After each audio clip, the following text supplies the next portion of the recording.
This evening, arrest made in Sir Mars murder investigation.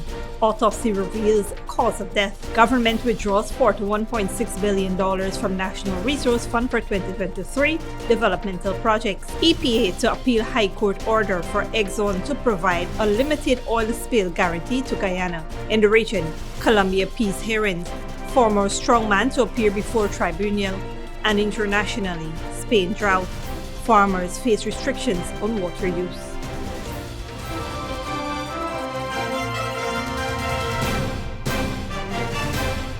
Welcome to this broadcast of Channel 2's Headline News Update for May 10, 2023. I am Baby Bacchus. Thank you for joining us. In an update on the investigation into the death of Corwin Mars, also known as Sir Mars, the suspect, identified as 24-year-old Brian Richards of the John Fernand squatting area, has been arrested and is presently in custody, assisting with the investigation.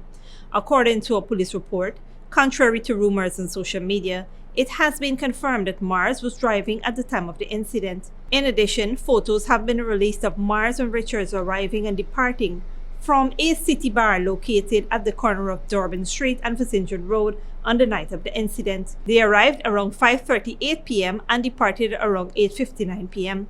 This morning, government pathologist Dr. Nihal Singh performed a post-mortem examination with the dissection on the body of Corwin Mars at the Georgetown Public Hospital Corporation's mortuary. Dr. Singh gave the cause of death as crush injuries to the chest compounded by multiple cutaneous wounds. According to the post-mortem, Dr. Singh found evidence of sharp and blunt force injuries with crush injuries to the chest. Mars had 8 stab wounds around his body, including his upper left chest, right shoulder, upper left collarbone, left hand, right elbow, and left upper chest. We will continue to update you as more information becomes available. In other news, Guyana's senior minister in the Office of the President with responsibility for finance, Dr. Ashni Singh, has announced that government's second withdrawal of $41.6 billion from the National Resource Fund for 2023. The move comes as part of the government's ongoing efforts to advance the country's development, with $83.2 billion being withdrawn from the NRF to date. The funds have been transferred to the Consolidated Fund under the NRF Act of 2021. Minister Singh has confirmed that the funds will be used to finance current developmental projects.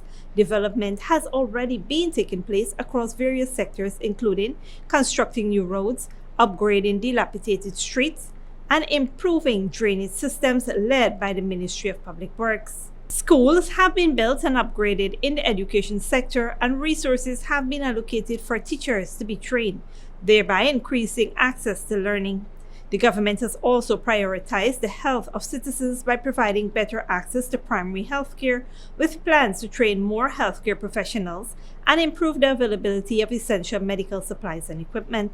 The administration has also been partnering with the private sector to construct more hospitals, clinics, and health centers nationwide. Investments from the NRF will also aid in financing renewable energy initiatives, such as the expansion of solar farms, aligning with government's vision of promoting sustainable development and reducing Guyana's reliance on traditional energy sources. The Renewable Energy Program will contribute to a greener, cleaner environment while providing a reliable source of electricity for commercial and domestic use. On a lighter note, persons living in hinterland communities may more readily be able to access the internet.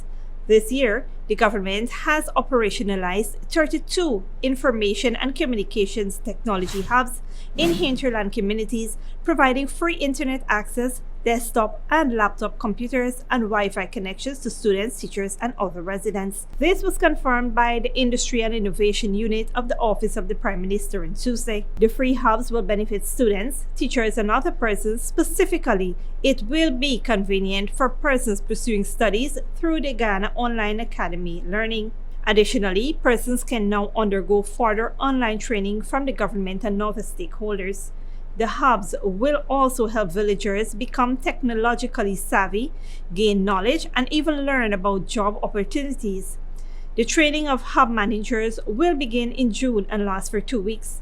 This initiative is a collaboration between the Industry and Innovation Unit and the National Data Management Authority to bring technology to remote communities.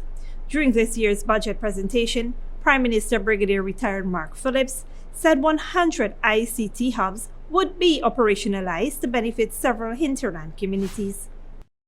Stick around when we return. EPA to appeal High Court order for Exxon to provide unlimited oil spill guarantee to Guyana, and East and South Rhineville communities to benefit from infrastructure improvements. It's the time of the year to show the mother figure in your life appreciation. And where is the best place to get great gift ideas? Clearance, of course. At Clearance, we have a fantastic 2-day sale for mothers. 25% off ladies' clothing. Ladies' fashionable dresses in all sizes and styles. Jumpsuits, skirt suits and pantsuits. Ladies' dockers pants and tops. Dress pants. Designer handbags and a variety of fragrances. Designer shoes in different colors and sizes. Remember, this sale is for 2 days only. Friday the 12th and Saturday the 13th of May. Clearance, always keeping you in style. When you need money and you gotta get it fast, Creative Jewelry and Pawn Shop is the place for that confidential transaction in a quiet and secure location. You'll get the highest value per pennyweight for your gold and also enjoy the lowest interest rates and longest payback period too. Yes, for that instant transaction to solve a pressing financial problem. That Creative Jewelry and Pawn Shop, 46 Boyle Place, that's between the Ministry of Housing on Brickdam and White Castle Fish Shop. Be your first and only choice. Creative Jewelry and Pawn Shop, safe and sound, solid and secure, always there for you. Telephone 231-7878 and 223-8955. Hello, my fellow TikToker followers. He is Credit, and today all we will be making Chinese noodles with peppies, chow mein, chicken fritters, and spice cake. For the noodles, all of these will be using peppies, black pepper, cashew, Chinese sauce, soy sauce, garlic sauce, paprika, Chinese seasoning, chow mein seasoning, five spice, and all-purpose seasoning. Next, this chicken that we marinated, soak for all you want to know nothing with peppies, green seasoning, miracle seasoning, Pepper sauce, chicken seasoning, paprika, garlic powder, jerk seasoning, black pepper, onion powder, and ginger powder, and document plantain flour, and then this butter we make with this quick piece powder, and we boil in high. We serve with peppies, barbecue sauce. Radica went to the supermarket and she probably buy up enough things. She feels she alone can cook, but she routine even wrong. She shaped like a Guyana map. Peppies has a wide range of ingredients available at supermarkets nationwide. Peppies, we put the pep back into your kitchen.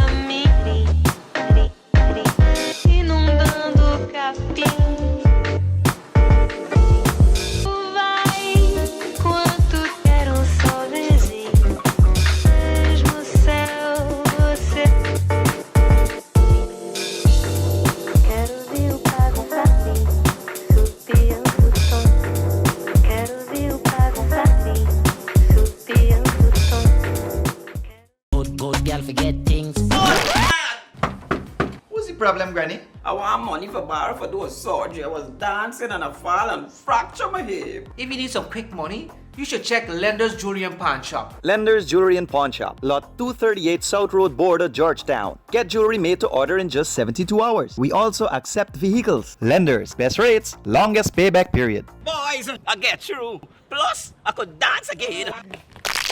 Lender's Jewelry and Pawn Shop. Hi, Mr. Smart. Please stop a minute and just clarify this thing for me. Oh, Sonel, don't tell me it's local government questions again. Yeah, boss. How come the local government elections different from the general elections? Okay, the local government election systems allow for half of the members of the council to be elected through the proportional representation system, just like general elections. And the other half will be elected through the first past the post system. This system allows for one candidate to be elected to represent the constituency where he or she lives. For example, if a council got 30 seats, like the Georgetown municipality, 15 will be elected through the proportional representation system, and the other 15 will be elected through the first past the post system, giving a total of 30 councillors. So that means that every constituency will have one of its citizens who live there having a seat and representing it at council. Yes, Sunil, that's correct. And if you need to know anything else about the electoral system for local government elections, just call GCOM. Take care, Sunil. All right. Monday, June 12, 2023 is Local Government Elections Day. For further information, contact GCOM or visit the GCOM website at www.gcom.org.gy.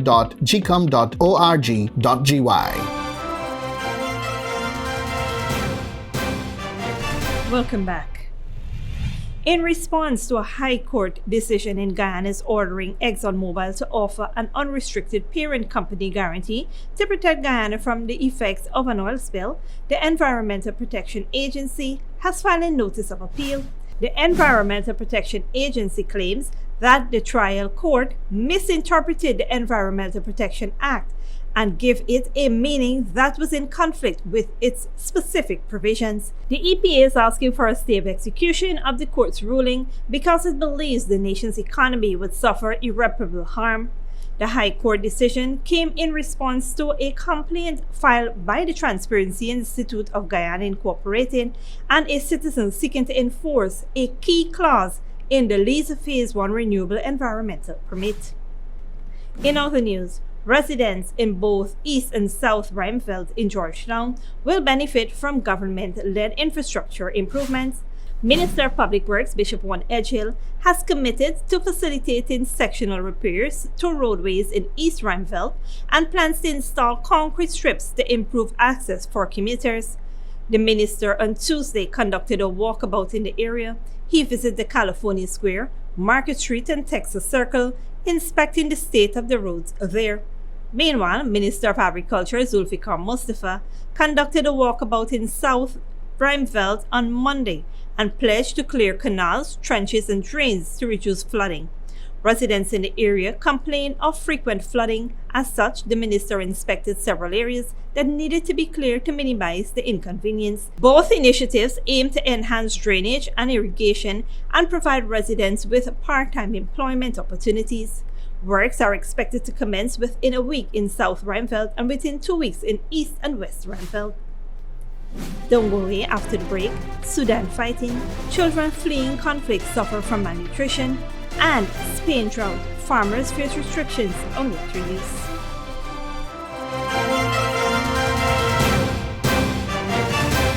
Good girl forget things. What's the problem, Granny? I want money for borrow for those surgery. I was dancing and I fall and fracture my hip. If you need some quick money, you should check Lender's Jewelry and Pawn Shop. Lender's Jewelry and Pawn Shop, lot 238 South Road Border, Georgetown. Get jewelry made to order in just 72 hours. We also accept vehicles. Lender's, best rates, longest payback period. Boys, I get through. Plus, I could dance again.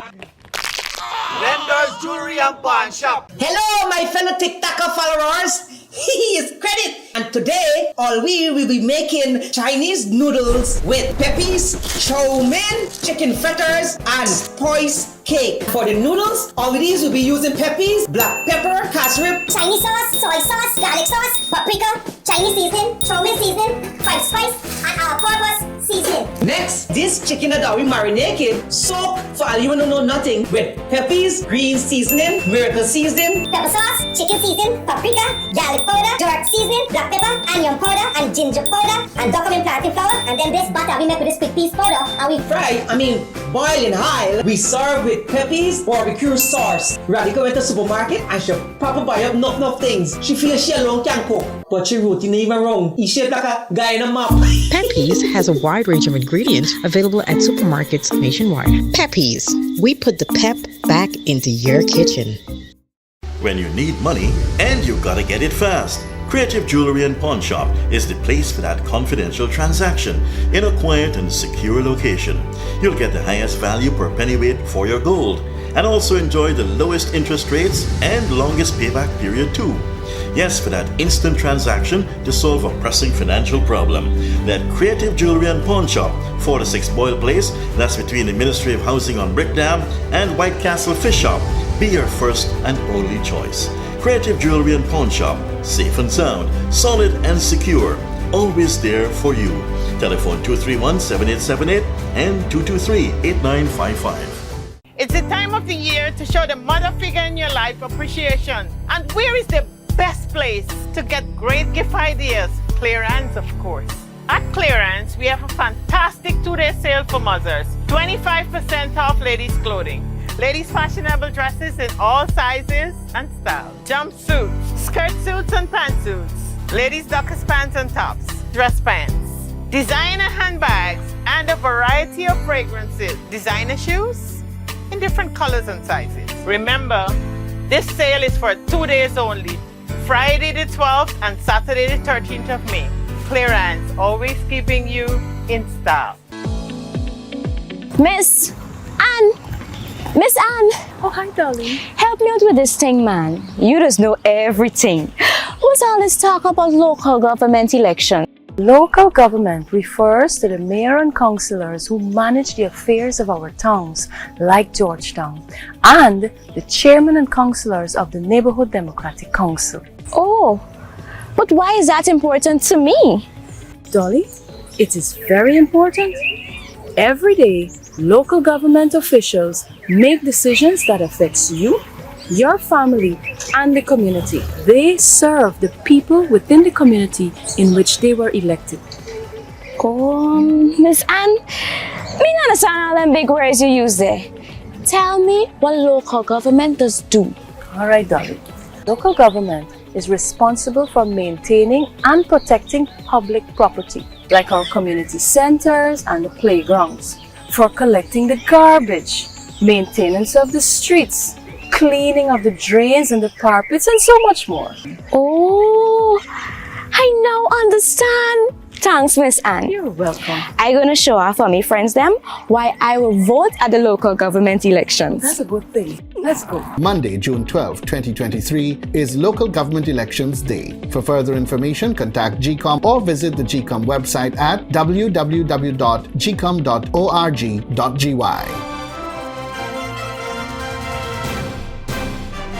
Welcome back. Now let's take a look at what's happening in the region and around the world.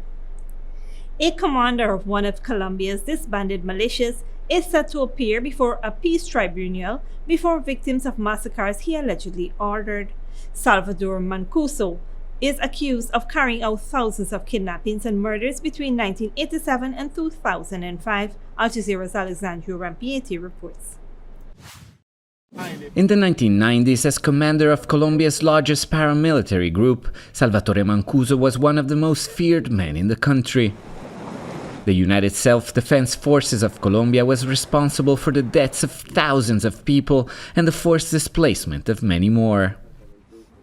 Frequently aided by members of the armed forces, politicians and landowners as part of their bitter war against leftist guerrillas. The relationship with the state was so strong that Mancuso was invited to speak to Congress in 2004 in an effort to convince the country of the legitimacy of his struggle. He received a standing ovation. Faced with the siege of the guerrillas, we resorted to the right of self-defense to protect our existence and property.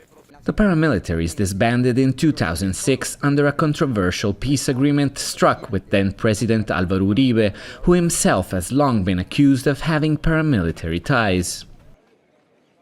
2 years later, as Mancuso and other leaders started to talk about their relationship with the state, the government unexpectedly extradited them to the United States on drug trafficking charges. But after years of detention in the US, Mancuso has become increasingly forthcoming in sharing information and asking for forgiveness. Recognizing responsibilities is the first step to try to mend what is possible. I apologize from the very depth of my soul and heart. I feel ashamed and regretful. Mancuso is now trying to be accepted by Colombia's Transitional Peace Tribunal, which was created by the 2016 peace deal with FARC rebels. To do so, Mancuso will have to prove in a public hearing here in front of his victims that indeed he was functionally and materially incorporated into the armed forces and provide new information about his relationship with generals, politicians and entrepreneurs that worries many in the country's elite. Por eso fue la desaparición de él. Marta Domicò, the daughter of an indigenous leader killed by Mancuso for opposing the construction of a dam, says she's still waiting for the full truth. Recently, Mancuso said he had been following direct orders by the state. I want to know the whole truth, the details of who is behind the disappearance of my father. Where are his remains? I know I would find some peace if I knew who is responsible, the complete truth. Mancuso's motivations to talk appear to be self-serving. If allowed to enter into the transitional justice system, he could avoid future prosecution for other alleged crimes. But whatever the reasons, his victims hope this will finally reveal the truth behind the bloodshed. Alessandro Ampietti, Al Jazeera Tierra Alta. Internationally, children making the long journey to Sudan's border with South Sudan often arrive at transit camps weak and sick. The country already has high rates of child malnutrition because the prolonged conflict and extreme weather patterns. Now, the violence in Sudan is making things even worse. Al Jazeera's Haru Matassa reports. Chieng Gato's 8-month-old son survived the long journey by road from Sudan. But now his health is deteriorating. My child has diarrhea, fever, he's coughing, and his throat is swollen. At a transit camp for refugees and returnees in Renk, health workers soon realize he's severely malnourished. He needs to go to the hospital urgently. Tens of thousands of people are fleeing the conflict in Sudan, some to neighboring countries such as South Sudan. Children are especially vulnerable. These people have been moving probably a long distance from where their locations, their homes, to here, and don't have food, access to food, conditions, diseases, maybe some were ill, and they are deteriorating with time. By the time they get here, their nutrition status has deteriorated. When families cross the border, many stay in transit camps where conditions are rough. This camp was opened on the 26th of April. It started off small, but now look at it. It's grown in size. It's now full. Some people are now sleeping on the street, in churches and in schools because there is no space. More people are still crossing the border. They'll also need somewhere to stay. Overcrowding could lead to diseases, something Kaka Angelo worries about. She left Sudan with her daughter and mother. Her child is now in hospital, severely malnourished. She got sick when war in Sudan started. There was no time to go to the hospital. We just ran. During the journey, she became worse. Seeing her daughter lose weight so quickly frightens Kaka. She wonders if leaving Khartoum was the right thing to do. Haru Matassa, Al Jazeera, Renk, South Sudan. Pakistan's anti-terrorism. And finally, Spain's government has declared a state of alert as water reserve levels fall to 50% capacity. Water restrictions are now being imposed on farmers, putting their crops at risk. Al Jazeera's Hoda Abdel Hamad reports. Lush and green. But this part of Catalonia is the epicenter of a severe drought. And the soil here is so thirsty. Manel Puig won't even attempt to plant corn this year. The plots of land lay barren and parched. He's also worried about his barley crops. The grain should be plumper by now and the stems elongated. Normally, the yield would be 5 to 6 tons of barley kernels per hectare. But it's looking bad, and this month of May is key for his crop to mature. The stem is okay, but the most important thing is for the grain to become ripe, heavier. If we don't have any water, this won't happen. We would lose at least 50%. If this heat continues and there is no rain before the end of the month, then it won't grow. It's been several weeks since the fields were last irrigated, and Manel doesn't know when it could happen next. His rain-fed crops are completely lost. The irrigation canals are nearly empty. Those lines show you where the water level is usually at. But since the beginning of the year, there has been barely any rain, so restrictions had to be imposed to make sure there's enough drinking water, and it's the farmers that are the hardest hit. One village over in Miral Camp, it's the apple and pear trees that are at risk. It takes years of work and patience before they produce the fruit. Josef Maria Petrol says they require sun, plenty of that, and a well-drained soil to bloom. None of that here at the moment. He's now forced to use chemicals to reduce the number of fruits growing on each tree, hoping on some rain to save the others. His brother Lorenz is pessimistic. It's a chain reaction. It starts from us. Then the workers will lose their jobs. Then the butchers, because their prices will go up because there is no water for the animals. Then some of the fruit shops will have to close down. It's a chain reaction, and we don't know where it stops. It's up to the government to come up with a solution. Catalonia is considered one of the key farming regions of Europe. With how the year is shaping up, an agriculture disaster seems in the making, affecting people well beyond the borders of Spain. This brings us to the end of the global and regional news coverage. Up next is the 3-day weather forecast.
And that's Safe TV 2 headline news for this Wednesday evening. As we take our leave, we invite you to follow us on Facebook and YouTube. You can also tune in tomorrow morning at 6:30 for a rebroadcast and in the evening at 7 for more news. Until then, please take care of yourself and each other.